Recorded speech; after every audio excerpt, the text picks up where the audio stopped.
Llamamos árbol al ramaje que vemos por encima del suelo. Sin embargo, la parte más poderosa de este ser vivo se encuentra bajo tierra, aunque los humanos nos beneficiemos de su copa.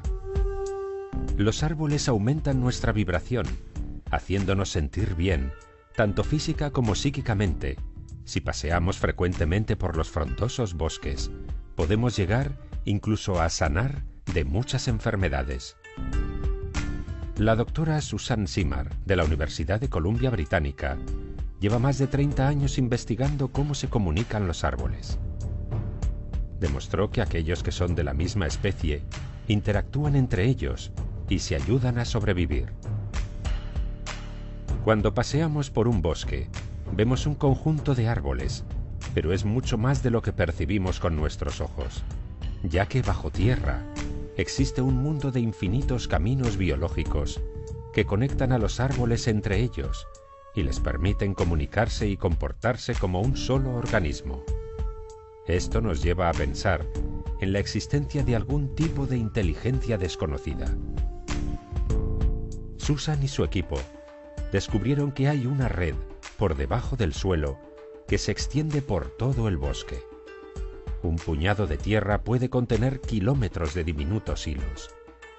Estos hilos son micelios, es decir, raíces de hongos que tienen una simbiosis con las raíces de los árboles.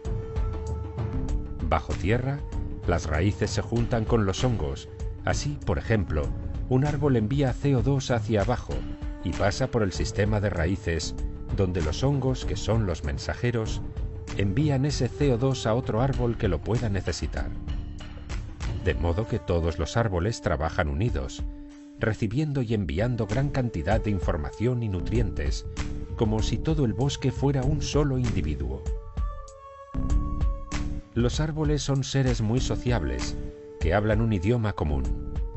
No son competidores con los de su misma especie, por el contrario, se apoyan los unos a los otros, ya que tienen desarrollada una conciencia de grupo muy elevada.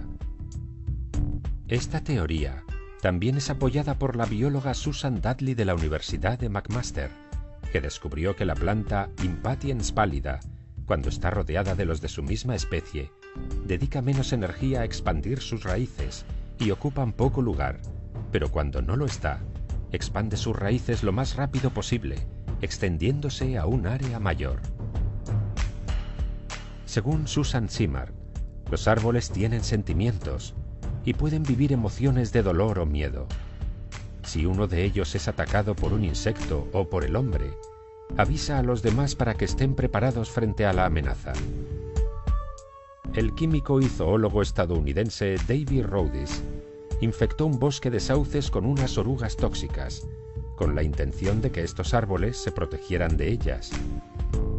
Para defenderse, el sauce elevó el ácido clorogénico, que es tóxico para las orugas, y éstas murieron. Lo curioso fue que un grupo de sauces cercanos, que no había sido infectado por estos insectos, también elevó su nivel de ácido clorogénico ante un posible ataque. Esto demostró que hubo algún tipo de comunicación entre los sauces. Algo muy similar sucede con las acacias.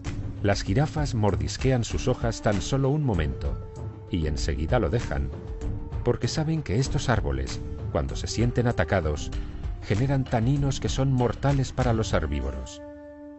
Y no solo eso, las jirafas ya no pueden comer de ningún árbol de ese bosque, porque todos a la vez empiezan a generar ese tóxico, demostrando que hubo algún tipo de comunicación. Ya hace 20 años, otro científico, el francés Paul Carot, observó que los robles que eran atacados por orugas segregaban más dosis de taninos con el fin de matar a las larvas. Curiosamente, para alejar a sus competidores vegetales, el nogal utiliza las hojas que caen de él, que al descomponerse segregan un tóxico. También, la doctora Susan Simard habla de los árboles madre. Dice que son aquellos árboles grandes y antiguos que atraen nuestra mirada cuando entramos en un bosque y, curiosamente, están conectados con todos los árboles a su alrededor, aunque sean de diferente especie. Estos árboles Cuidan de sus retoños como una gran familia. Se produce una transferencia de recursos e información de los más ancianos a los más jóvenes. Es una pena que las prácticas de tala existentes ignoren el papel de los árboles madre de transmisión de conocimiento a la nueva generación. Los ecosistemas de los bosques son muy complejos. A través de varios experimentos, se está empezando a descubrir que el sistema de raíces de los árboles, y en general los bosques, son como nuestro cerebro. El cerebro humano se compone de neuronas y axones. Las neuronas se relacionan físicamente, pero también metafísicamente, porque se envían mensajes y dependen las unas de las otras. Por otro lado, Stefano Mancuso, profesor de la Universidad de Florencia, es una de las máximas autoridades mundiales en neurobiología vegetal. Mancuso considera que las plantas son seres muy inteligentes.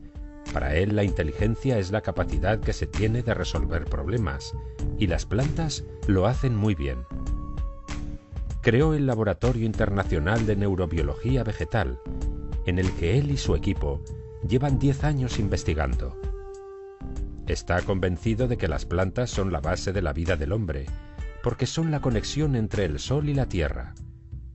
La energía solar que nos llega es atrapada por las plantas, y éstas consiguen transformarla en energía química, en azúcar, que es lo que los seres humanos necesitamos para poder vivir. Sin las plantas, nosotros no tendríamos energía, por lo que no podríamos vivir. Tras muchas investigaciones, se ha podido saber que las plantas duermen, al igual que los animales, tienen un ciclo activo durante el día y descansan por la noche. Además, se están comunicando continuamente entre ellas a través de moléculas volátiles. Así, cuando olemos el perfume de una flor, estamos oliendo un mensaje que la flor está enviando a los insectos, o bien envía información a otras flores si se siente amenazada. Este doctor y su equipo llegaron a comprobar que las plantas perciben parámetros físicos y químicos que los animales no aprecian. Otra investigadora revolucionaria en este campo es la doctora Mónica Gagliano, del Centro de Biología Evolutiva de la Universidad de Western Australia. Esta doctora, junto a Stefano Mancuso y el nanobiólogo Daniel Robert, habla de la comunicación entre los vegetales y de los sonidos que emiten las raíces del maíz. Los seres humanos no oímos a las plantas, porque se comunican con infrasonidos. Las frecuencias son muy bajas, pero que no los oigamos no quiere decir que esos sonidos no existan. Cada vez hay menos escepticismo a la hora de aceptar que las plantas utilizan sonidos para comunicarse. Según la física, sabemos que todo vibra y produce sonido. Y en términos energéticos, una planta gasta menos energía en emitir sonidos que en emitir señales químicas. Según estos investigadores, los vegetales tienen sensores auditivos, aunque estos son distintos a los oídos humanos o al de los animales. La membrana de las células vegetales reacciona a la vibración, de una forma muy similar a nuestras células humanas. Un equipo de investigación de la Universidad de Oxford descubrió que el césped y las plantas de guisantes pueden saber cuándo las plantas vecinas empiezan a tener escasez de agua, y entonces deciden cerrar los poros de sus hojas, aunque no les falte el agua. Al cabo de unas horas, si notan que la sequía no ha llegado hasta ellas, los vuelven a abrir. Otro curioso experimento lo hizo en 1966 Cliff Baxter, un agente de la CIA experto en la famosa máquina de la verdad o polígrafo. Se le ocurrió conectar el aparato a la hoja de una planta de su oficina, y para su asombro, Baxter vio que en el polígrafo apareció una línea recta, algo que él conocía bien de sus muchos interrogatorios. Pero el polígrafo no registraba nada más que eso, una inactiva línea recta. Baxter se empezó a preguntar cómo podría hacer reaccionar a la planta. ¿Tendría sentimientos? Pensó que las personas muestran esas reacciones en el polígrafo cuando se sienten amenazadas. Entonces se le ocurrió quemar una hoja de la planta, y justo en ese momento, el instrumento de registro dibujó una curva muy acusada. Eran las 3 de la madrugada. No había tocado a la planta, ni siquiera se había movido. Tan solo había pensado en quemarla. ¿Acaso la planta podía leer su mente y por eso se sintió amenazada? Baxter realizó muchos más experimentos con su polígrafo, llegando a alcanzar resultados difíciles de creer, como que una planta puede identificar al asesino de su dueño, o que tienen memoria para reconocer quién las hizo daño en el pasado.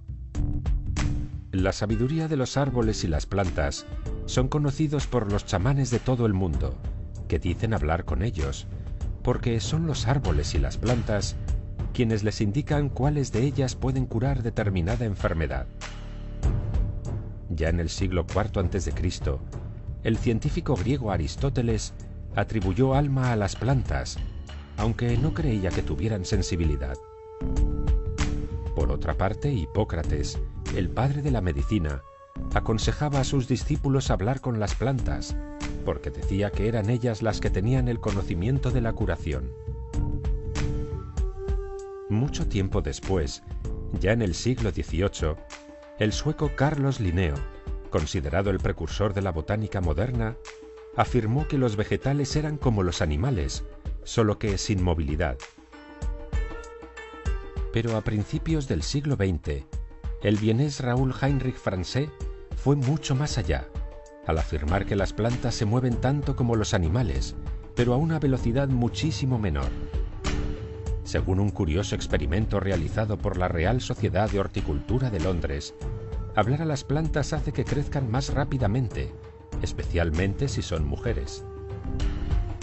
Actualmente, varios estudios han demostrado que los pacientes recién operados que veían árboles desde sus ventanas sanaban más rápidamente y tenían menos complicaciones que aquellos que no los veían. También está demostrado que los niños con trastorno por déficit de atención e hiperactividad mejoran cuando tienen acceso a la naturaleza. Se ha podido comprobar que los vecindarios y hogares que no tienen plantas o árboles tienen mayor violencia dentro y fuera del hogar que los vecindarios más verdes. Creen que puede ser porque los árboles y las plantas ayudan a reducir el nivel de temor. Es cierto que los árboles necesitan de nuestro cuidado, pero nosotros, los humanos, necesitamos muchísimo más de su contacto para poder aumentar las vibraciones y reconectarnos de nuevo con nuestro hermoso planeta. Y sobre todo ahora que nos encontramos en un momento clave para toda la humanidad.